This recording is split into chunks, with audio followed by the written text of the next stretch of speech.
आज हम कक्षा 8 के छात्र तुलसीदास कृत रामचरितमानस के सुंदरकांड से एक प्रसंग प्रस्तुत करने जा रहे हैं।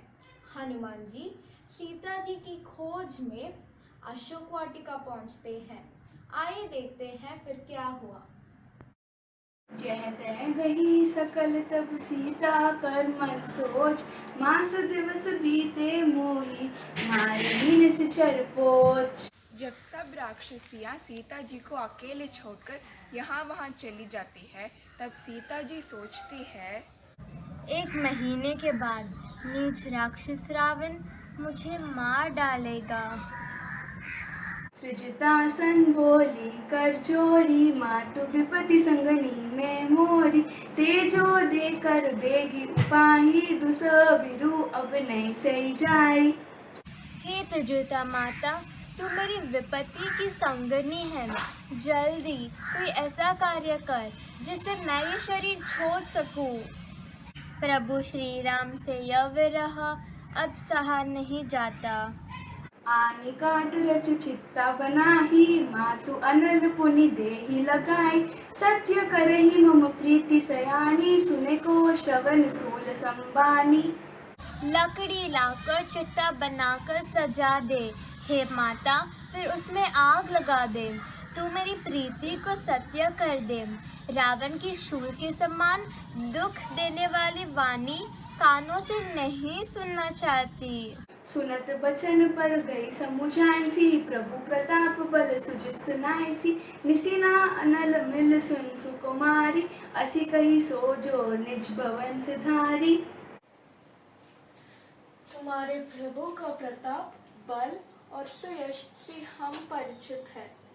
हे सुकुमारी, रात के समय आग नहीं मिलेगी। ऐसा कहकर वे अपने घर चली गई। कहसी था विधिवा प्रतिकूला, मिलहि न पावक मिटहि न सूला। देखी प्रगट गगन अंगारा, अवनि न आवत एक उतारा। क्या करूं, विधाता ही विपरीत हो गया। न आग मिलेगी न पीड़ा मिटेगी। आकाश में अंगारे प्रकट दिखाई दे रहे हैं, पर पृथ्वी पर एक भी तारा नहीं आता। पावक में शीस सबत न आगी, मानो मोहि जाने हत भागी। भाग्यहीन सुनहि विनय, मम बिटप अशोका। सत्य नाम करु हर मम शोका। चंद्रमा अग्निमय है, किंतु वह भी मानो मुझे भाग्यहीन जानकर आग नहीं बरसाता।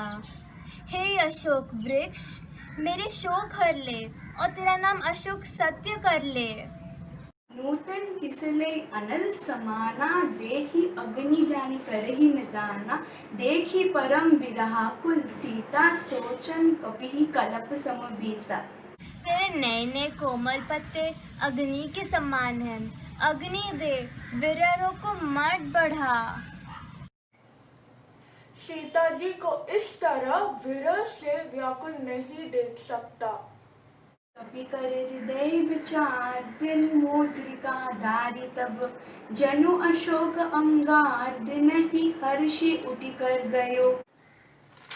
तब हनुमान जी ने सीता जी के सामने अंगूठी डाल दी, मानो अशोक ने अंगारा दे दिया। सीता जी ने हर्षित होकर उसे हाथ में ले ली। तब देखी मुद्रिका मनोहर, राम नाम अंकित अति सुंदर। चकित चितव मुद्री पहचानी, हर्ष विषाद हृदय अकुलानी। राम नाम से अंकित, ये तो वही सुंदर एवं मनोहर अंगूठी है। अंगूठी को पहचानकर सीता जी आश्चर्यचकित होकर उसे देखने लगी और हर्ष और विषाद के साथ उसकी हृदय अकुला उठी। जीती को कई अजय रघुराई, माया ते असी रची नहीं जाई। सीता मन विचार कर नाना, मधुर वचन बोलो हनुमाना। प्रभु श्री राम की अंगूठी किसने ली? कहीं वो असुरक्षित तो नहीं?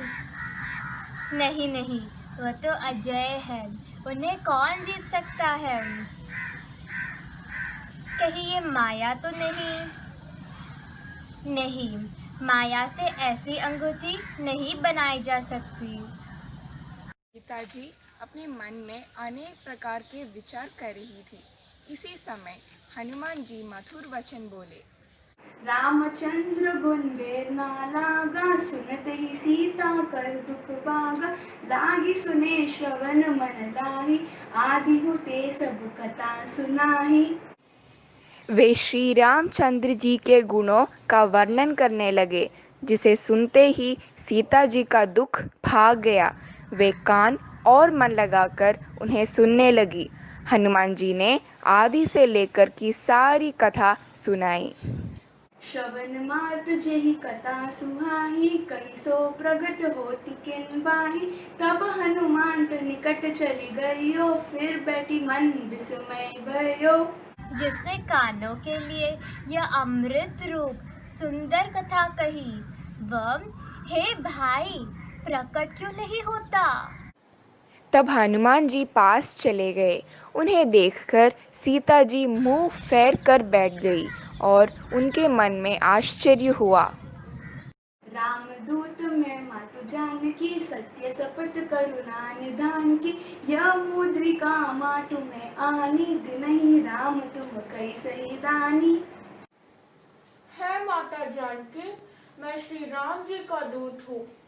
करुणा निधान श्री राम की सच्ची शपथ करता हूँ है माता। यही अंगूठी श्री राम ने मुझे आपके लिए ये निशानी दी है। नर बांग रही संग कहो कैसे, कहीं कथा भई संगति जैसे। नर और वानर का संग कहो कैसे हुआ। तब हनुमान जी ने कैसे संग हुआ था वह सब कथा कही। कपि के वचन सब प्रेम सुनी, उपजा मन विश्वास। जाना मन कर्म वचन ये, कृपा सिंधु करदास। हनुमान आपके प्रेमयुक्त वचन सुनकर मन में विश्वास उत्पन्न हो गया। मन, वचन और कर्म से आप कृपा सागर श्री रघुनाथ जी के ही दास है।